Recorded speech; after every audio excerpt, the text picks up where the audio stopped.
तो जैसा कि हम देख रहे हैं कि 131 और दूसरी तरफ 100 और कांग्रेस के खाते में 7 गए। हमारे साथ आलोक बस जी भी जुड़े हुए हैं। आलोक बस जी, ये जो आंकड़े आए हैं, इन आंकड़ों को लेके दावे याद आते हैं जो चुनाव से पहले किए जा रहे थे, लेकिन जो नतीजे हैं ये आप किस तरह से को एनालिसिस करते हैं? देखिए, राजनीति में या किसी भी चीज में जो जीता वही सिकंदर। जैसा आंकड़े बता रहे हैं कि अब आपकी सरकार यहां बन जाएगी, लेकिन दूसरी चीज ये है कि जिस तरीके की रिपोर्टें थी कि सुपड़ा साफ हो जाएगा बीजेपी का, भ्रष्टाचार, एंटी इनकम्बेंसी, ये सारी चीजें ये बताती हैं। मैं दिल्ली की जनता को धन्यवाद देना चाहता हूं कि एक स्वतंत्र लोकतंत्र के लिए एक मजबूत विपक्ष भी उतना ही जरूरी है, जो expose, depose and then propose करे किसी चीज को। उस मायने में दिल्ली की जनता ने अभूतपूर्व डिसीजन दिया है, अगर अभी आपके ये आंकड़े सही हैं तो, कि एक बहुत ही मजबूत विपक्ष खड़ा हुआ है जो इनको अंकुश लगा के रखेगा। क्यों कि केजरीवाल जी का एक बड़ा मॉडल है गवर्नेंस का, एक दूसरा मॉडल है यू टर्न लेने का। एकाएक वो गणेश लक्ष्मी पे आ जाते हैं, एकाएक वो हिंदू देवी देवताओं को गाली उनके लोग देने लगते हैं। तो इस तरीके की कवायद अब वो गुजरात में गए, बिल्किस बानो पर कुछ नहीं बोला। आप अपोजिशन की बात कर रहे हैं। बता देते अपने दर्शकों को, पंजाब के सीएम भगवंत मान दफ्तर में पहुंच चुके हैं आम आदमी पार्टी के। इसके अलावा दिल्ली के सीएम अरविंद केजरीवाल भी दफ्तर में पहुंच चुके हैं। जश्न पूरी तरह से अब यहाँ पर शुरू हो चुका है। जश्न की तस्वीरें, क्योंकि 15 सालों के बाद अब बीजेपी एमसीडी की सत्ता से बाहर हो चुकी है और आम आदमी पार्टी इन हो चुकी है। इसको लेकर देखिए किस तरह से यहाँ पर जश्न हो रहा है। राजीव बब्बर भी लगातार हमारे साथ जुड़े हुए हैं। राजीव बब्बर, अब देखिए आम आदमी पार्टी जश्न मना रही है, लेकिन बीजेपी के लिए मुझे लगता है आज पूरा दिन ये चिंतन का विषय तो रहने वाला है। लेकिन बाहरी इलाकों में जिस तरह से बीजेपी ने परफॉर्म किया, 118 सीटों में से ठीक ठाक संख्या बीजेपी के पास भी आई है। देखिए, ऐसा है कि दो चीज़ें। एक तो जो इन्होंने कहा कि गरीब जो है वो भारतीय जनता पार्टी के साथ नहीं है। संगम विहार सीट जहां बिल्कुल सेवा बस्ती और झुग्गी बस्ती का इलाका है, वहां भारतीय जनता पार्टी जीती है। दूसरी और ये, जैसे मैंने जैसे पहले भी कहा, हम जनता के फैसले के ऊपर नमन करते हुए जो पार्टी जीती है उसको शुभकामनाएं भी देंगे। जिनके ज़्यादा अनाउंसमेंट हुए उनको हम शुभकामनाएं भी देंगे। साथ ही में जो लोग ये कर रहे थे कि हम जड़ से उखाड़ कर फेंक देंगे और सुबह शाम टेलीविजन चैनल पे झूठ बोल रहे थे कि हम तो 230 जीतेंगे, 220 जीतेंगे, उनको भी जनता ने ठीक समझाया है कि इस तरीके का घमंड ठीक नहीं है। भ्रष्टाचार के खिलाफ भी जनता ने बिल्कुल ठीक मोहर लगाई है। जहां सत्येंद्र जैन और जहां सिसोदिया जी के वार्ड में भारतीय जनता पार्टी को जिताकर एक बड़ा क्लियर मैंडेट दिया है। लेकिन भारतीय जनता पार्टी में मैं जिम्मेवारी से कहता हूं, हमको जो आकलन करना है हम वो आकलन करेंगे जरूर। एक एक सीट पर जाकर रात तक हम पूरा, क्योंकि हमारे बैठकों का दौर शुरू होगा, हम रात तक पूरा एनालिसिस भी करेंगे। जो हमको करना चाहिए जनता की सेवा के लिए उसको और अच्छे से करेंगे और मेहनत करेंगे, क्योंकि हमारे वोट परसेंटेज 4%, 3.5% बढ़ा है, लेकिन वो थोड़ा और बढ़ना चाहिए था। हमारे को थोड़ा सा और मेहनत करके उसको और बढ़ाना चाहिए था। उसमें थोड़ी हमारी शायद कमी रही होगी, तो उसको मैं स्वीकारता हूं। लेकिन भारतीय जनता पार्टी के लिए दिल्ली की जनता को प्यार है, ये भी दिल्ली की जनता ने आज बताया है और दिल्ली की बहुत सारी जनता है जो भारतीय जनता पार्टी से प्यार करती है। राजीव जी, एक सवाल मेरी तरफ से, भास्कर बोल रहा हूँ।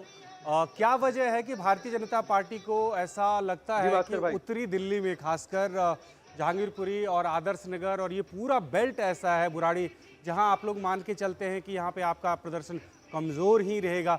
इस बेल्ट में क्या कमजोरी नजर आती है आप लोगों को, चाहे शीर्ष नेतृत्व में बात हो या आप लोगों से बात हो इस पे? तो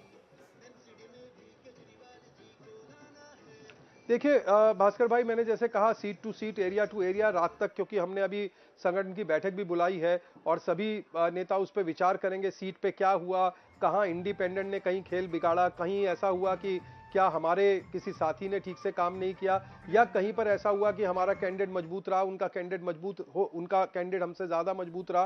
तो ये सारा पार्टी का, संगठन का कहाँ क्या कमी रही उसको हम जरूर एनालिसिस करेंगे, तो ही हम आपको सीट के अनुसार वार्ड के अनुसार बता पाएंगे। लेकिन मैं आपको एक बात जरूर कहना चाहता हूं कि जो लोग कागज पर लिख कर दे रहे थे कि हम तो जीतेंगे ही, हम 230 जीतेंगे, हम 220 जीतेंगे, जनता ने फैसला दिया है। और जनता के 3 फैसले जो इस मैंडेट में मुझे अभी नजर आते हैं वो ये कि भ्रष्टाचारी जिसको वो भारत रत्न दे रहे थे उसकी तीनों सीटें दिल्ली की जनता ने हरा कर मैसेज दे दिया कि अरविंद केजरीवाल तुम चाहे मुख्यमंत्री बन जाओ 3 बार, लेकिन तुम्हारा ये जो घमंड है कि जो भ्रष्टाचारी जेल में है उसको तुम भारत रत्न दोगे, तो जनता ने वहां मोहर लगाकर अरविंद केजरीवाल के कान में वो सुनेंगे कि नहीं सुनेंगे पूरा का पूरा संदेश दिया है। जहां सेवा बस्ती झुग्गी बस्ती वहां 100% जहां है वहां पर भारतीय जनता पार्टी को बताया है जिताकर कि जिस तरीके से मोदी जी ने फ्लैट्स दिए हैं गरीबों को, लोगों ने उसको नमन किया है, वो भी संदेश जनता ने दिया है। लेकिन फिर भी कुछ वर्गों में कुछ जगहों पर जहां हम पीछे रह गए हैं वहां हमारे राजीव लिए जी सीखने की जरूरत है। कहीं आपको लगता है जो कमी आप में रह गई है उसकी वजह कहीं वो कूड़े के पहाड़ तो नहीं है जिसका जिक्र अरविंद केजरीवाल ने किया था? अखिल जी, ये जो दावे किए गए थे ना कि किस तरह से जो आप कूड़े के पहाड़ हटा देंगे, अगर कूड़े के पहाड़ की बात होती भाई साहब, अगर कूड़े को लोगों ने हमारा जो हमारी ऑटो डिपर चलते हैं उसको लोगों ने सराहा है, जो हमने इलेक्ट्रॉनिक जो मशीन लगाकर जो ढलाव हमने इलेक्ट्रॉनिक करी उनको लोगों ने सराहाया है। अगर ऐसा राजीव जी बिल्कुल कुछ ना कुछ तो सराहाया होगा, नहीं तो 100 का आंकड़ा कैसे पार करते आप लोग? 15 साल से एंटी इनकम्बेंसी होने के बावजूद 100 का आंकड़ा आपने पार किया है, ये डेफिनेटली है, कुछ अच्छा तो लगा ही है। लेकिन सवाल हम ये कर रहे हैं कि जिस मुद्दे को उठाया गया था कूड़े के पहाड़ को लेके, अब तो लोगों के अंदर ये कहीं ना कहीं उम्मीद है कि अब अरविंद केजरीवाल आए तो कूड़े का पहाड़ हट जाएगा। अखिल जी, एक चीज हमको बताइए कि जिस तरह से जो नाम लिए गए, जैसे कि मनीष सिसोदिया, उनका जो इलाका है बहुत पॉपुलर चेहरा है, उनके एरिया में हो या सत्येंद्र जैन के एरिया में हो, क्या बाकी में आपको लगता है कि क्योंकि उनके ऊपर जो आरोप लगे इस वजह से उस इलाके में आप लोग अच्छा नहीं कर पाए, या फिर ना करने की क्या वजह लगती है आपको? देखिए, मेरा तो अपना मत है, हमेशा मैं बोलता रहा हूँ कि जहाँ बीजेपी जो है ना 19, 20, 21 का फर्क होता है तो हमेशा बीजेपी जीतती है। कहीं भी देख लीजिए, यूपी में देख लीजिए, यूपी के इलेक्शन में 19-20 आपको लगता है कि कौन से इलाके में था जहाँ बहुत ज्यादा डिफरेंस हो जाता है ना, वहां बीजेपी बहुत कम कर पाती है मैनिपुलेशन। और फिर मैं बोलूंगा EVM is always doubtful, will remain doubtful till it is removed or till the VVPAT machine working is improved and more than 50% votes are Akhil ji, counted। आपके इस बात पे ना, अखिल जी आप नहीं, अखिल जी आपके इस बात पे ना मैं राम कृपाल जी को लाना चाहता हूँ। नहीं, आपकी इस बात पे राम कृपाल जी को इसलिए लाना चाहता हूँ क्योंकि उन्होंने बैलेट पेपर से भी देख लिया है अपने सामने और उन्होंने ईवीएम को भी देख लिया। सर, आपसे ज्यादा बेहतर कोई बता नहीं सकता इस पर।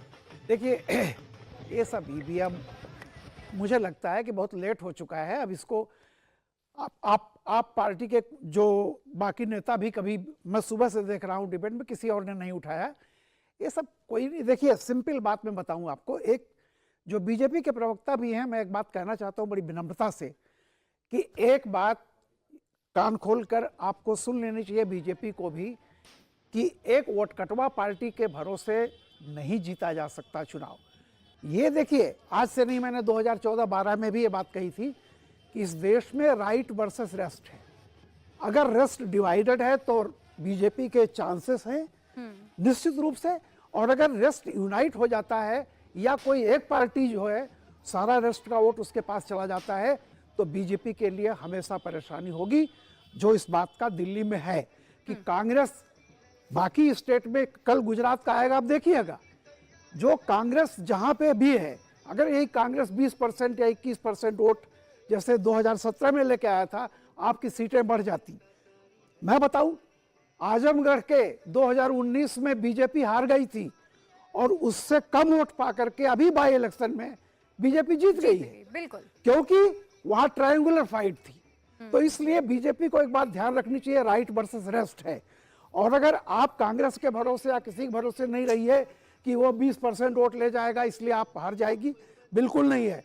और आपको भी एक बात सावधान रहना चाहिए कि आप पूरे राष्ट्रीय विकल्प के लिए चले थे, म्यूनिसिपल कॉर्पोरेशन की जीत से आप ऐसा मत सोच लीजिए, क्योंकि ये देखिए, डलही मॉडल का एक रिजेक्शन भी है इस इलेक्शन में, और कल का जो रिजल्ट आएगा उससे साफ हो जाएगा कि दिल्ली मॉडल इस देश में बिल्कुल बिल्कुल। इंडिया टीवी हर वक्त हर जगह डाउनलोड करने के लिए सर्च करें India TV news Google play store या ऐप स्टोर पर।